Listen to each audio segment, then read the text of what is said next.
मित्रों, क्या आप जानते हैं कि महाभारत के मुख्य पात्र सत्यवती और ऋषि पराशर की एक अनसुनी कहानी है जिसे शायद ही आप में से कोई जानता होगा। तो आज की इस प्रस्तुति में हम आपको इस कथा के बारे में विस्तार से बताएंगे। नमस्कार दर्शकों, स्वागत है आपका द डिवाइन टेल्स पर एक बार फिर। पौराणिक कथाओं की माने तो द्वापर युग में पराशर नाम के एक ऋषि हुआ करते थे। वो बहुत विद्वान और योग सिद्धि संपन्न प्रसिद्ध ऋषि थे। कहा जाता है कि ऋषि पराशर को उनकी शादी के बाद पता चला कि उनके पिता को राक्षसों ने मार दिया था। तब वह घर छोड़कर जंगल में सिद्धि शक्ति पाने के लिए चल दिए। वो सिर्फ अपने पिता की मौत का बदला लेना चाहते थे। जब वह घर छोड़कर जाने लगे तो उनकी पत्नी ने कहा कि आप चले जाओगे तो मेरा क्या होगा। तब उन्होंने कहा कि मैं कुछ सालों में आ जाऊंगा और किसी के हाथों तुम्हारे लिए शुक्रम शक्ति भिजवा दूंगा जिससे तुम गर्भवती हो जाओगी। इतना कहकर वो वहाँ से चल दिए। पराशर ऋषि ने अपने वादा अनुसार कुछ सालों बाद अपनी शुक्रम शक्ति एक पीपल के पत्ते पर रखकर एक कौवे के साथ अपनी पत्नी के लिए भिजवा दी। जैसे ही वो कौवा वहाँ से निकला, रास्ते में उसकी और बाज की लड़ाई हो गई। बाज ने सोचा कोई अच्छी खाने की चीज होगी। उन दोनों की लड़ाई की वजह से वह वीर्य यमुना के पानी में गिर गया। उसके पानी में एक मछली ने उस वीर्य को निगल लिया जिससे मछली गर्भवती हो गई। एक दिन मछुआरे ने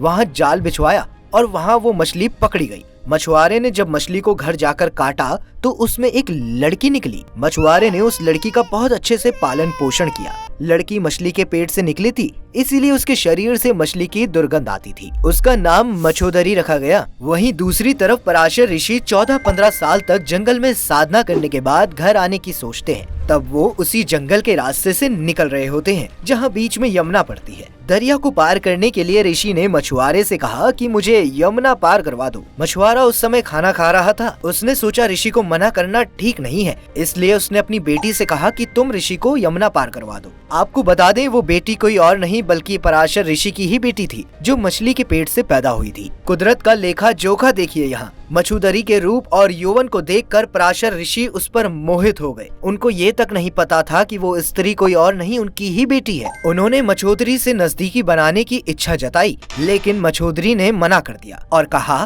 कि यह धर्म के खिलाफ है। शादी से पहले ऐसा काम नहीं करूंगी। पराशर ऋषि नहीं माने और उससे बार बार संबंध बनाने का निवेदन करने लगे। आखिर में मछोदरी ऋषि पराशर से समागम करने के लिए तैयार हुई, लेकिन उसने 3 शर्तें रखी। शर्त ये थी कि उन्हें ऐसा करते हुए कोई नहीं देखे। ऐसे में तुरंत ही ऋषि पराशर ने एक कृत्रिम द्वीप बना दिया जहां उन दोनों के सिवा तीसरा कोई नहीं था। वहीं दूसरी शर्त ये थी कि उनका कुंवारापन किसी भी हाल में भंग नहीं होना चाहिए। ऐसे में ऋषि ने आश्वासन दिया कि संतान के जन्म के बाद उसका कुंवारापन पहले जैसा ही हो जाएगा। इसके साथ ही तीसरी शर्त में उसने कहा कि वह चाहती है कि उसकी मछली जैसी दुर्गंध मनमोहक खुशबू में बदल जाए। तब पराशर ऋषि ने उसके चारों ओर एक खुशबू का वातावरण बना दिया जिसे कई मील दूर से भी महसूस किया जा सकता था। सभी शर्तों को पूरा करने के बाद मछोदरी और ऋषि पराशर ने नाव में ही नजदीकियां बनाई।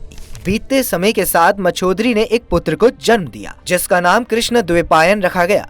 यही पुत्र आगे चलकर महर्षि वेद व्यास के नाम से जाना गया। वहीं मछोदरी भी आगे चलकर सत्यवती के नाम से जानी जाने लगी और हस्तिनापुर नरेश शांतनु की रानी बनी। सत्यवती के कारण ही गंगापुत्र देवव्रत को आजीवन ब्रह्मचारी रहने की प्रतिज्ञा लेनी पड़ी और देवव्रत का नाम भीष्म हो गया। जैसे जैसे समय आगे बढ़ रहा था, सत्यवती के जीवन में भी कई चीजें बदलती जा रही थी। बता दें, राजा शांतनु और सत्यवती के 2 पुत्र थे, चित्रांगद और विचित्रवीर्य। चित्रांगद की युद्ध में मौत हो गई, जिसके चलते विचित्रवीर्य को राजा बना दिया गया। विचित्रवीर्य की 2 पत्नियां अंबिका और अंबालिका थी। विचित्रवीर्य को दोनों से कोई संतानें नहीं हुई और वह भी चल बसा। उस वक्त पुत्र मोह में वंश की रक्षा के लिए सत्यवती ने अपने पहले बेटे और अंबिका और अंबालिका के जेठ ऋषि वेदव्यास को याद किया। सत्यवती ने वेदव्यास से अंबिका और अंबालिका से पुत्र प्राप्ति की इच्छा जाहिर की। सबसे पहले सत्यवती ने बड़ी रानी अंबिका और फिर छोटी रानी अंबालिका को वेदव्यास के पास भेजा,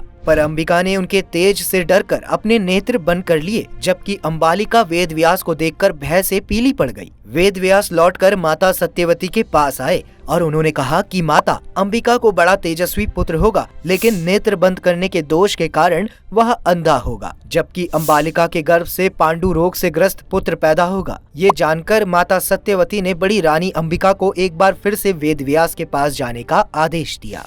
इस बार बड़ी रानी ने खुद ना जाकर अपनी दासी को वेदव्यास के पास भेज दिया। दासी बिना किसी संकोच के वेदव्यास के सामने से गुजरी। इस बार वेदव्यास ने माता सत्यवती के पास आकर कहा कि इस दासी के गर्भ से एक विद्वान पुत्र का जन्म होगा। इतना कहकर वेदव्यास तपस्या करने चल दिए। अंबिका से धृतराष्ट्र, अंबालिका से पांडु और दासी से विदुर का जन्म हुआ। तीनों ही ऋषि वेदव्यास की संतानें थी। इसी के साथ आपको ये भी बता दें कि महाराज शांतनु और उनकी पत्नी देवी गंगा के पुत्र भीष्म का जन्म कैसे हुआ था। इस कथा की शुरुआत होती है भीष्म पितामह के पिता शांतनु के पिछले जन्म से, जिसमें वो इक्ष्वाकु वंश के राजा महाभिषेक थे।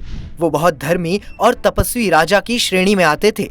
एक बार उनकी कठिन तपस्या और धार्मिक आचरणों को देखते हुए ब्रह्मा जी ने उन्हें ब्रह्मलोक बुलाया। ब्रह्मलोक में महाभिषेक अपने स्थान पर बैठे थे। देव सभा में सभी देव, पार्षद, गंधर्व और देवियां भी थी। तभी देव सभा में वायु के वेग से देवी गंगा का आंचल उड़ गया और सभी देवताओं ने अपनी आंखें झुका ली। लेकिन राजा महाभिषक देवी गंगा को देखते रहे। महाभिषक को इस तरह एक स्त्री को घूरने की वजह से गंगा को भी क्रोध आ गया और ब्रह्मा जी ने महाभिषक को श्राप दिया कि तुम ब्रह्मलोक में रहने लायक नहीं हो, इसीलिए तुम मनुष्य योनि में पृथ्वी लोक पर जन्म लोगे। ब्रह्मा जी के इस श्राप को सुनकर गंगा को अत्यंत हर्ष हुआ, जिसके कारण माता गंगा में अहंकार आ गया। ब्रह्मा जी ने गंगा की आंखों में अहंकार देख लिया और गंगा को भी मनुष्य योनि में जन्म लेकर अहंकारिता होने की सजा सुनाई। यही महाभिषक पृथ्वीलोक पर गुरुवंश में व्रत के 14वें पीढ़ी में शांतनु के रूप में जन्म लेते हैं। वहीं इस श्राप के कारण महाभिषक पृथ्वी पर पुरुवंश में शांतनु के रूप में जन्मे। वह एक पराक्रमी राजा थे और अक्सर शिकार पर जाया करते थे। एक दिन शिकार की खोज में वो काफी आगे निकल गए और तभी उन्हें एक सुंदर युवती दिखाई देती है। उसे देखते ही वह उस पे मोहित हो गए। उन्होंने उसके सामने विवाह का प्रस्ताव रखा। उस युवती रूपी गंगा माता ने कहा, मैं अवश्य आपसे विवाह करूंगी, लेकिन मेरी एक शर्त है, आप मुझसे कभी भी कोई प्रश्न नहीं करेंगे और जिस दिन आपने मुझसे कोई प्रश्न किया मैं आपको छोड़कर चली जाऊंगी। शांतनु स्त्री मोह में शर्तें मान गए और दोनों का विवाह हो गया। समय बीतता गया। समय के साथ महाराज शांतनु और माता गंगा को पहले पुत्र की प्राप्ति हुई। महाराजा शांतनु बहुत खुश थे, लेकिन महाराज शांतनु की यह खुशी ज्यादा समय तक नहीं टिकी।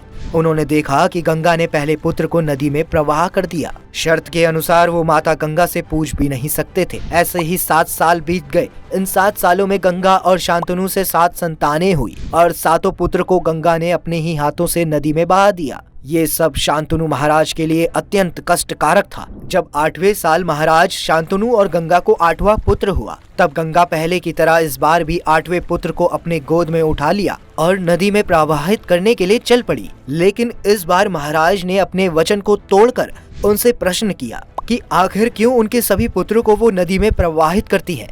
महाराज को अपना वचन तोड़ के प्रश्न करते हुए देखकर गंगा ने 8वें पुत्र को नदी में प्रवाहित नहीं किया और कहा कि मैं अपने पुत्र देवव्रत को भी अपने साथ ले जा रही हूँ। मैं इसका पालन पोषण करूंगी और जब यह वीर योद्धा ज्ञानी हो जाएगा तो आपके पास आपके पुत्र को पहुंचा दूंगी। 18 साल के बाद एक बार फिर से शांतनु महाराज गंगा नदी के किनारे पहुँचे और गंगा और अपने पुत्र देवव्रत को याद करने लगे। तभी गंगा अपने पुत्र देवव्रत के साथ महाराज शांतनु के सामने प्रकट हुई और महाराज को बताया कि उनका पुत्र अब एक वीर योद्धा हो चुका है और वो अब राज्य चलाने में भी निपुण हो गया है। मैं उसे आपके पास ही छोड़ के जा रही हूँ। इतना कहकर गंगा हमेशा के लिए अंतर्ध्यान हो गई। तो मित्रों, आज के लिए इतना ही। ऐसी ही और रोचक बातें और जानकारी भरी वीडियो को देखने के लिए हमारे चैनल द डिवाइन टेल्स को सब्सक्राइब करना ना भूलें। इसके साथ ही अब आप हमारे वीडियो फेसबुक पर भी देख सकते हैं। फेसबुक पर हमारे वीडियो देखने के लिए द डिवाइन टेल्स के पेज को लाइक और फॉलो करें। धन्यवाद।